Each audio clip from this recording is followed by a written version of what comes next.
அதாவது நீங்கள் வந்து ஹிட்மேனாக இருக்கலாம், உங்களுக்கு வந்து கோபம் தாபம் இருக்கலாம், அடிச்சு துவம்சம் பண்ணலாம், என்ன ஒன்றும் பண்ணலாம். ஆனால் துப்பாக்கின்றது ஒரு சாதாரண பொம்மை துப்பாக்கி மாதிரி யூஸ் பண்ணுற மாதிரி பண்ணுறாங்க. இப்போ உதாரணத்துக்கு ஹீரோ வந்து ஒரு இடத்துல வந்து உள்ளார என்ட்ராகிற படிக்கட்டு பெரிய படிக்கட்டு ஃபுல்லாக எல்லாருமே வந்து AK-47 லெவலுக்கு எல்லாம் கொண்டு வச்சுட்டு வராங்க.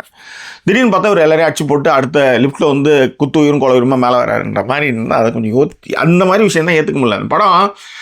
ஏன்னா நம்ம வந்து ஜான் வீக்கில் நிறைய படங்கள் பார்த்துருப்போம்.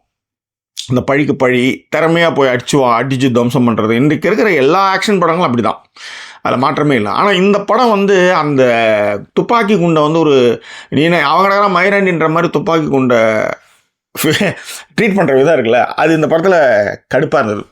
அதே நேரத்தில் ட்விஸ்ட் அண்ட் டர்ன்ஸ் வந்து இருக்குது. இப்போ வந்தால் பழிவாங்க போகிறான், எப்படியா பழிவாங்க போகிறான் அப்படின்னு போகும்போது அந்த ட்விஸ்ட் அண்ட் டர்ன்ஸ்லாம் ஓரளவுக்கு நம்பகத்தன்மையோடு தான் எடுத்துன்னு போன மாதிரி இருக்குது.